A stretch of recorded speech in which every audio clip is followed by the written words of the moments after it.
Hi hello ನಮಸ್ತೆ ಎಲ್ಲರೂ ಹೇಗಿದ್ದೀರಾ? ನೀವೆಲ್ಲರೂ ಚೆನ್ನಾಗಿದ್ದೀರಾ ಅಂತ ಅಂದ್ಕೊಂಡಿದ್ದೀನಿ. ಹಾಗೆ ನಾನು ಕೂಡ ಚೆನ್ನಾಗಿದ್ದೀನಿ ಅಂತ ಹೇಳ್ತಾ ಇವತ್ತಿನ ಕುಕ್ಕಿಂಗ್ ಬ್ಲಾಗ್ನ ಸ್ಟಾರ್ಟ್ ಮಾಡ್ತಾಯಿದ್ದೀನಿ. ಇವತ್ತು ಮಕ್ಕಳಿಗೆ ಲಂಚ್ ಬಾಕ್ಸ್ಗೆ ಒಂದು ಒಳ್ಳೆ ರೆಸಿಪಿ ತೊಗೊಂಡು ಬಂದಿದ್ದೀನಿ. ಏನಪ್ಪ ಅದು ಅಂದರೆ ಸ್ಟಫ್ಡ್ ಚಿಕನ್ ಬನ್ನು. ಮಕ್ಳಿಗಂತೂ ಈ ರೆಸಿಪಿ ತುಂಬ ಇಷ್ಟ ಆಗುತ್ತೆ, ಯಾಕಂದರೆ ಸಾಫ್ಟಾಗಿ ಟೇಸ್ಟಿಯಾಗಿ ಇರುತ್ತಲ್ವ. ಯಾರಾದರೂ ವೆಜಿಟೇರಿಯನ್ ಇರೋದಾದರೆ ಚಿಕನ್ ಜಾಗದಲ್ಲಿ ವೆಜಿಟೇಬಲ್ ಹಾಕಿ ಮಾಡ್ಬೋದು, ಅದು ಕೂಡ ತುಂಬ ಚೆನ್ನಾಗಿರುತ್ತೆ. ಇವತ್ತು ಬನ್ ಮಾಡೋದಕ್ಕೆ ನಾನು ಒಬ್ಬಳೇ ಮಾಡ್ತಾಯಿಲ್ಲ, ನನ್ನ ಹಸ್ಬೆಂಡ್ ಕೂಡ ಹೆಲ್ಪ್ ಮಾಡೋಕ್ಕೆ ಬಂದಿದ್ದಾರೆ. ಸೊ ಇಬ್ಬರು ಸೇರಿಕೊಂಡು ಸ್ಟಫ್ಡ್ ಚಿಕನ್ ಬನ್ ಮಾಡ್ತಾಯಿದ್ದೀವಿ. ಬನ್ನಿ ಹೇಗೆ ಮಾಡೋದು ಅಂತ ಒಂದು ಸಲ ನೋಡ್ಕೊಂಡು ಬಂದುಬಿಡೋಣ.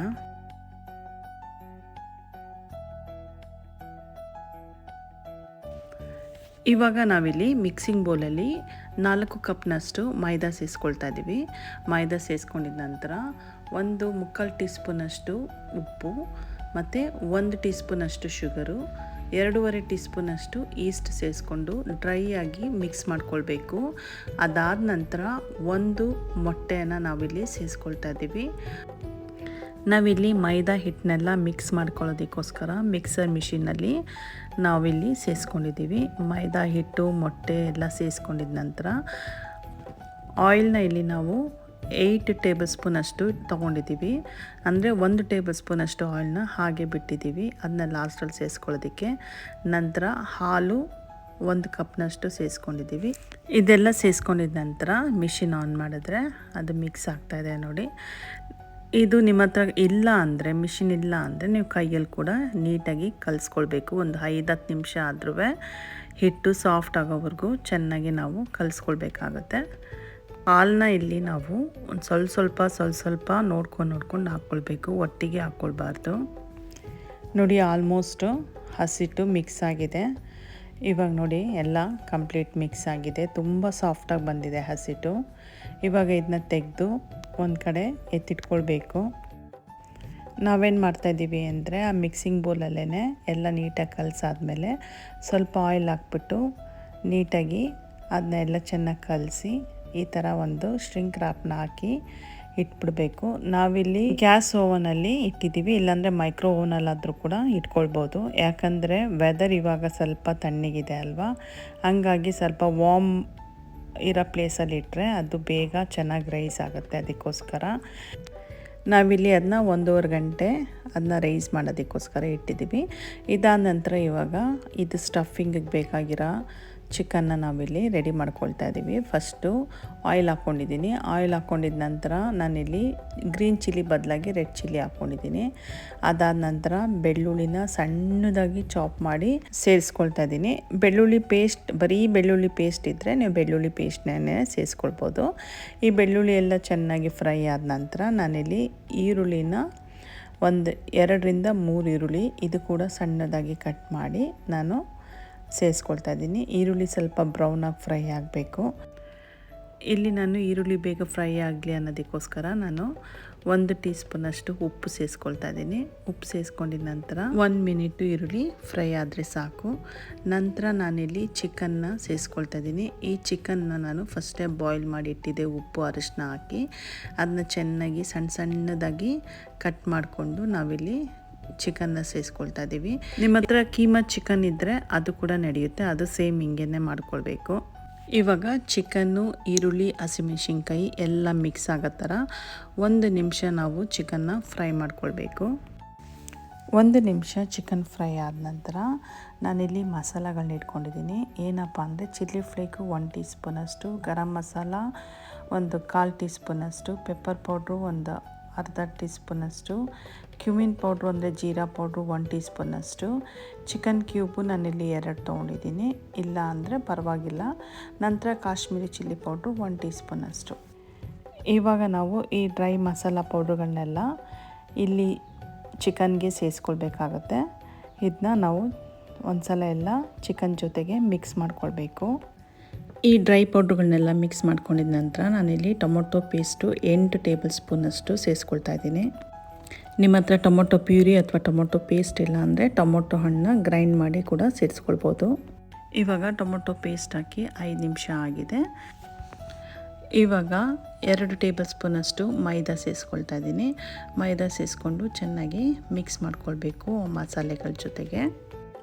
ಮೈದಾನ ಮಸಾಲೆಗೆ ಹಾಕಿ 1 ನಿಮಿಷ ಆದ ನಂತರ ನಾನಿಲ್ಲಿ 1 ಕಪ್ಪು ಹಾಲನ್ನ ಸೇರಿಸ್ಕೊಳ್ತಾ ಇದ್ದೀನಿ. ಹಾಲನ್ನ ಸೇರಿಸ್ಕೊಂಡಿದ ನಂತರ ಒಂದು ಸಲ ಎಲ್ಲ ನೀಟಾಗಿ ಮಿಕ್ಸ್ ಮಾಡ್ಕೊಳ್ಬೇಕು. ಮಿಕ್ಸ್ ಮಾಡ್ಕೊಂಡಿದ ನಂತರ ನೋಡಿ ಈ ಟೆಕ್ಸ್ಚರ್ ಇರಬೇಕು, ತುಂಬ ಡ್ರೈ ಆಗಿರಬಾರ್ದು. ಇದು ಕರೆಕ್ಟಾಗಿದೆ. ಈ ಟೈಮಲ್ಲಿ ನಾನು ಸ್ಟವ್ನ ಆಫ್ ಮಾಡಿ ಇದನ್ನ ತಣ್ಣಗಾರಕ್ಕೆ ಬಿಡ್ತೀನಿ. ನೋಡಿ ನಾನು ಇವೆಲ್ಲನೂ ಒಂದು ಪ್ಲೇಟ್ಗೆ ಹಾಕ್ಕೊಳ್ತಾ ಇದ್ದೀನಿ, ಯಾಕಂದರೆ ಬೇಗ ತಣ್ಣಗಾಗಲಿ ಅಂದ್ಬಿಟ್ಟು.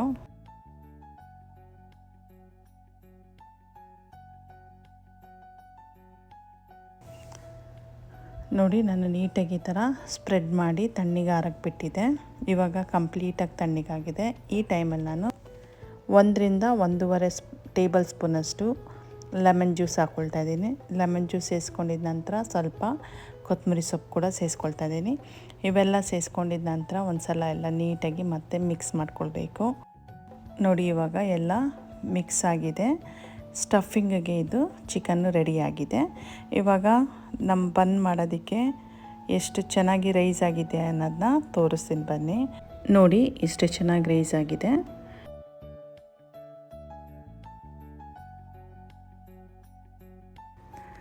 ಇವಾಗ ಸ್ವಲ್ಪ ಮೈದಾ ಹಸಿಟ್ಟನ್ನ ಉದುರಿಸಿ ನಾವು ರೈಸ್ ಆಗೋದಕ್ಕೆ ಇಟ್ಬಿಟ್ಟಿದ್ವಲ್ಲ, ಆ ಹಸಿಟ್ಟನ್ನ ನಾವು ಇವಾಗ ಇಲ್ಲಿ ಚೆನ್ನಾಗಿ ಸ್ವಲ್ಪ ಕೈಯಲ್ಲೇ ಮಿತ್ಕೋಬೇಕಾಗತ್ತೆ. ಒಂದ್ಸಲ ಎಲ್ಲ ನೀಟಾಗಿ ಕೈಯಲ್ಲಿ ಮಿತ್ಕೊಂಡಿದ ನಂತರ ನಮಗೆ ಎಷ್ಟು ಸಣ್ಣಗೆ ಬೇಕೋ ಅಥವಾ ಎಷ್ಟು ದಪ್ಪಕ್ಕೆ ಬೇಕೋ ಅಷ್ಟು ದಪ್ಪಕ್ಕೆ ನಾವು ಉಂಡೆಗಳನ್ನ ಮಾಡ್ಕೊಳ್ಬೇಕು.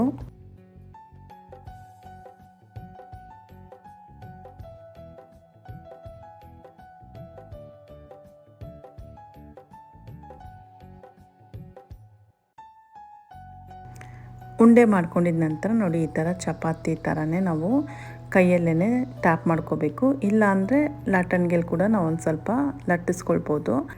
ಚಪಾತಿ ಥರ ಮಾಡ್ಕೊಂಡಿದ ನಂತರ ನಾವು ಸ್ಟಫಿಂಗಿಗೆ ಅಂತ ಇಟ್ಕೊಂಡಿದ್ವಲ್ಲ ಚಿಕನ್ನ, ಅದನ್ನ ಈ ಹಿಟ್ಟೊಳಗೆ ಸೇರಿಸ್ಬಿಟ್ಟು ಈ ಥರ ರೋಲ್ ಮಾಡಿ ನಾವು ಉಂಡೆ ಮಾಡಿ ಇಟ್ಕೋಬೇಕು. ಎಲ್ಲನೂ ಸೇಮ್ ಇದೇ ಥರ ಮಾಡಿ ಇಟ್ಕೋಬೇಕು. ಎಲ್ಲನೂ ಚಿಕನ್ ಸ್ಟಫ್ ಮಾಡಿ ಉಂಡೆ ಮಾಡ್ಕೊಂಡಿದ ನಂತರ ನಾವು ಡೈರೆಕ್ಟಾಗಿ ಬೇಕಿಂಗ್ ಟ್ರೇಗೆ ಇಟ್ಕೊಳ್ಬೇಕಾಗತ್ತೆ.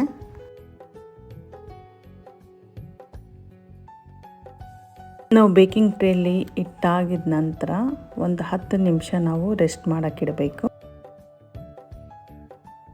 10 ನಿಮಿಷ ಆದಮೇಲೆ ನಾವಿವಾಗ ಮೊಟ್ಟೆಯಿಂದ ನಾವು ಬ್ರಷ್ ಮಾಡ್ಕೊಳ್ಬೇಕು. ಒಂದು ಮೊಟ್ಟೆ ಫಸ್ಟೇ ತೆಗೆದು ಅದನ್ನ ಚೆನ್ನಾಗಿ ಬೀಟ್ ಮಾಡಿ ಎತ್ತಿಟ್ಕೊಂಡಿರಬೇಕು. ಅದನ್ನ ಇವಾಗ ಬ್ರಷ್ ಮಾಡಬೇಕು.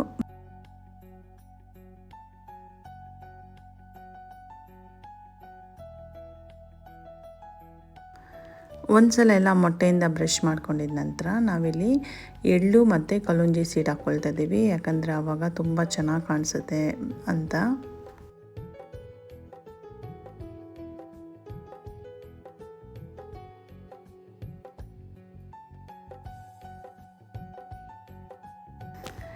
ಎಳ್ಳು ಮತ್ತು ಕಲ್ಲುಂಜಿ ಸೀಡ್ ಹಾಕಿದ ನಂತರ ನಾವಿಲ್ಲಿ ಗ್ಯಾಸ್ ಓವನಲ್ಲಿ ಇಡ್ತಾಯಿದ್ದೀವಿ. ಗ್ಯಾಸ್ ಓವನಲ್ಲಿ ಸ್ವಲ್ಪ ಬೇಗ ಸೀದೋಗ್ಬಿಡುತ್ತೆ.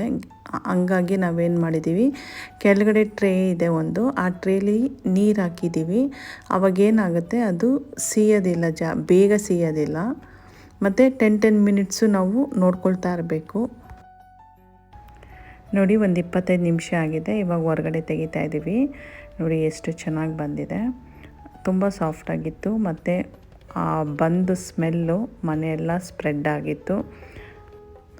ಇವಾಗ ಏನು ಮಾಡಬೇಕು, ಇದಕ್ಕೆ ಸ್ವಲ್ಪ ಆಯಿಲ್ ತೊಗೊಂಡು ಬ್ರಷ್ ಮಾಡಬೇಕು. ಅವಾಗೇನಾಗುತ್ತೆ ಇನ್ನೂ ಸಾಫ್ಟ್ ಆಗುತ್ತೆ.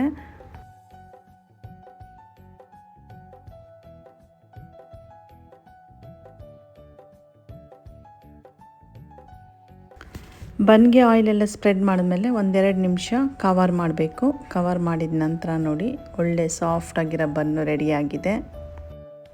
ವೆಜಿಟೇರಿಯನ್ ಅವರಾದರೆ ವೆಜಿಟೇಬಲ್ ಹಾಕಿ ಮಾಡ್ಕೊಳ್ಬೋದು, ಅದು ಕೂಡ ತುಂಬ ಚೆನ್ನಾಗಿರುತ್ತೆ. ನೀವು ಟ್ರೈ ಮಾಡಿ ಹೇಗೆ ಬಂತು ಅಂತ ಕಮೆಂಟ್ ಸೆಕ್ಷನಲ್ಲಿ ಪ್ಲೀಸ್ ಹೇಳಿ. ಹಾಗೆ ಯಾರು ಇನ್ನೂ ನನ್ನ ಚಾನೆಲ್ನ ಸಬ್ಸ್ಕ್ರೈಬ್ ಮಾಡ್ಕೊಂಡಿಲ್ವೋ ಪ್ಲೀಸ್ ನನ್ನ ಚಾನೆಲ್ನ ಸಬ್ಸ್ಕ್ರೈಬ್ ಮಾಡ್ಕೊಳ್ಳಿ ಮತ್ತು ನನ್ನ ಸಪೋರ್ಟ್ ಮಾಡಿ. ಹಾಗೆ ನನ್ನ ವಿಡಿಯೋಗೊಂದು ಲೈಕ್ ಕೊಡಿ. ಮತ್ತು ಇನ್ನೊಂದು ನಿಮ್ಮಲ್ಲಿ ರಿಕ್ವೆಸ್ಟ್ ಮಾಡ್ಕೊಳ್ತೀನಿ, ಸಬ್ಸ್ಕ್ರೈಬ್ ಮಾಡ್ಕೊಳ್ತೀರಾ, ಸಬ್ಸ್ಕ್ರೈಬ್ ಮಾಡ್ಕೊಂಡ್ಮೇಲೆ ಒಂದೆರಡು ದಿನ ಆದರೆ ಮತ್ತೆ ಅನ್ಸಬ್ಸ್ಕ್ರೈಬ್ ಮಾಡ್ಕೊಂಡ್ಬಿಡ್ತೀರಾ. ಪ್ಲೀಸ್ ಆ ಥರ ಯಾರೂ ಮಾಡ್ಕೊಳ್ಬೇಡಿ. ಇಲ್ಲಿವರೆಗೂ ನನ್ನ ವಿಡಿಯೋ ನೋಡಿದ್ದಕ್ಕಾಗಿ thank you and God bless you.